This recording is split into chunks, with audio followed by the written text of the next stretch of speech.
Assalamualaikum, selamat datang di channelku. Di sini kamu akan mendengar kisah-kisah gelap yang tersembunyi di balik gemerlap kekayaan. Cerita kali ini tentang Didi, seorang pria yang nekat menggali makam neneknya demi melunasi utang dan meraih kekayaan lewat pesugihan jual tulang keluarga. Penasaran? Simak sampai akhir, karena ceritanya penuh pelajaran dan kejutan tak terduga. Didi adalah pria berusia 32 tahun yang menjalani hidup sederhana bersama istri dan anak sematawayangnya di sebuah kota kecil di Jawa Tengah. Ia bekerja sebagai operator produksi di sebuah pabrik tekstil. Gajinya memang tak seberapa, sekitar 2 jutaan per bulan, tapi cukup untuk memenuhi kebutuhan dasar keluarganya. Mereka tinggal di rumah kontrakan tipe 36 di pinggir kota, dengan cicilan motor dan iuran TK anak yang harus dibayar setiap bulan. Meskipun hidup pas-pasan, Didi selalu bersyukur. Setiap pagi ia berangkat kerja pukul 6, pulang menjelang maghrib dengan seragam lusuh dan wajah letih, disambut senyum hangat istrinya, Rina, dan pelukan kecil anaknya, Aldi. Namun, badai datang lebih cepat dari yang diduga. Suatu pagi yang terasa biasa, Didi dipanggil oleh HRD. Ia awalnya mengira hanya untuk tanda tangan absensi pelatihan, tapi wajah serius manajer HRD sudah cukup untuk membuat dadanya berdebar. Di ruangan ber-AC yang sunyi, ia duduk di seberang meja dan mendengar kalimat yang mengubah hidupnya. "Maaf, Pak Didi, karena penurunan produksi dan efisiensi, perusahaan harus merumahkan beberapa karyawan. Termasuk Anda." Hanya itu. Ia hanya diberi pesangon setara 2 bulan gaji. Tidak ada ruang negosiasi, tidak ada harapan. Dunia seolah runtuh. Didi pulang dengan langkah gontai, membawa amplop berisi selembar cek dan secuil harga dirinya yang tercabik. Rina, sang istri, mencoba menguatkan dengan senyum yang dipaksakan. Namun Didi tahu, di balik itu, ada kecemasan. Mereka masih harus bayar kontrakan, cicilan motor, dan uang masuk TK anak mereka yang belum lunas. Beberapa hari menganggur, Didi bertemu Wahyu, teman lamanya semasa SMA, di sebuah warung kopi. Dulu mereka sama-sama culun, tapi kini Wahyu tampil mencolok, motor sport, jam tangan mahal, dan parfum menyengat. "Kerja di mana sekarang, Yu?" tanya Didi, heran. Wahyu terkekeh, "Main judi online." Awalnya coba-coba, tapi ternyata hoki. Sekali main bisa dapat 3 juta. Didi sempat ragu, tapi Wahyu meyakinkannya. Ia bahkan meminjamkan uang Rp200.000 sebagai modal. Malam itu, Didi mencoba. Tangannya gemetar saat login, tapi dalam 2 jam, ia benar-benar menang 3 juta rupiah. Itu menjadi candu. Didi mulai bermain setiap malam. Ia merasa berjodoh dengan keberuntungan. Ia pakai sisa pesangonnya untuk deposit. Namun, nasib tak selamanya berpihak. Beberapa hari menang, lalu seminggu kalah. Kalah lagi. Dan lagi.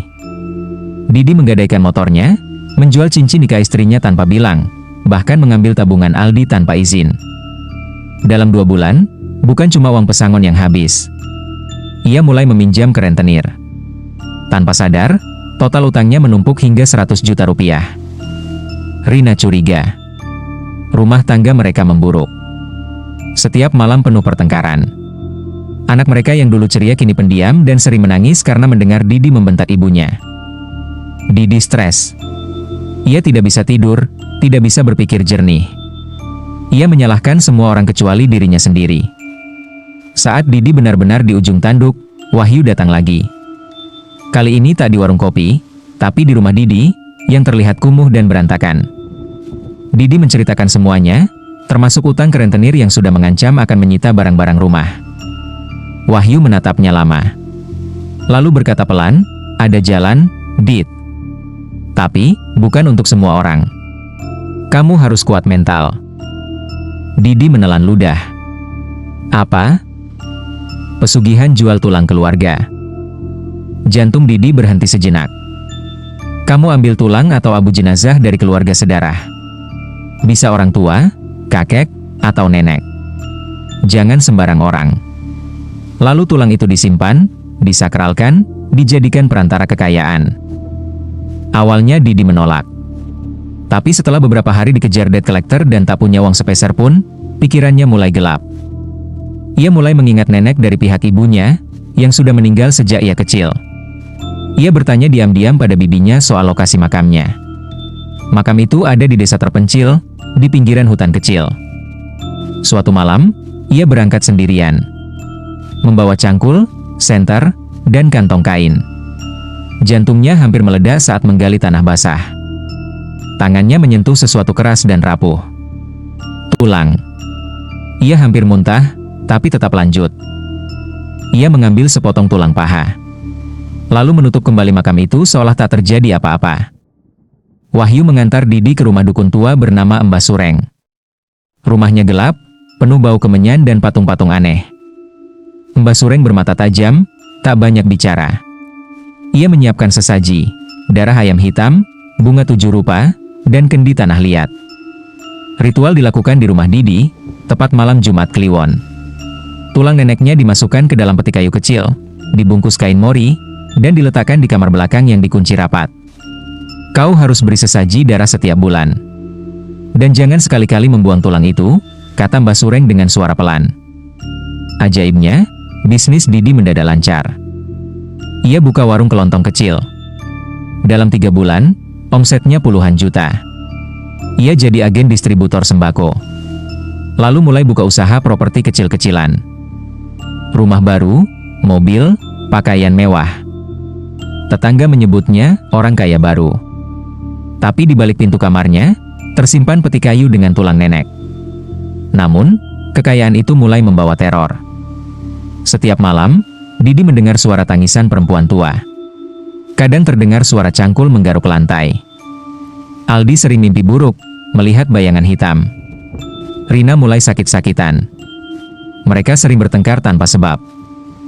Suatu malam, Aldi kerasukan. Ia menatap Didi dengan mata kosong dan berkata dengan suara asing, "Kenapa kau bongkar makamku, cucuku?" Didi jatuh terduduk. Rina histeris. Ia mulai curiga dan menyisir rumah. Saat membersihkan kamar belakang, ia menemukan peti kecil yang selama ini dikunci Didi. Ia membukanya. Tulang. Kain putih. Bunga layu. Rina menjerit dan mengancam pergi jika Didi tidak menghentikan semuanya. Didi kebingungan. Ia kembali ke Mbah Sureng. "Aku mau putus perjanjian," kata Didi. Mbah Sureng hanya berkata, "Tak ada yang gratis. Jika kau putus, nyawa akan dibayar." Malam itu, sesaji di kamar belakang terbakar. Api menyambar tirai dan merambat ke plafon. Didi panik. Aldi hampir terbakar. Rina menyelamatkannya dan pergi meninggalkan rumah dengan membawa anak mereka. Sejak malam itu, kekayaan Didi merosot drastis. Distributor berhenti kerjasama. Rekan bisnis pergi. Rumah hampir disita. Didi kini sendiri, tinggal di rumah bekas kebakaran, bersama peti kayu berisi tulang neneknya yang tak bisa ia buang. Setiap kali ia mencoba menguburkannya kembali, tulang itu selalu muncul di depan rumah keesokan paginya. Didi kini hanya bayangan dari dirinya yang dulu. Hidup dalam rumah gelap, tanpa istri, tanpa anak, tanpa harta. Setiap malam ia mendengar suara dari peti. "Kau jual kehormatanku demi harta, Didi." Ia ingin mati. Tapi tak bisa. Karena tulang itu sudah jadi miliknya. Dan ia milik tulang itu. Kekayaan yang diperoleh dengan mengorbankan kehormatan keluarga adalah kutukan. Tak ada jalan pintas yang tak dibayar mahal. Jalan hitam akan menuntut lebih dari sekadar harta, ia akan menuntut jiwamu.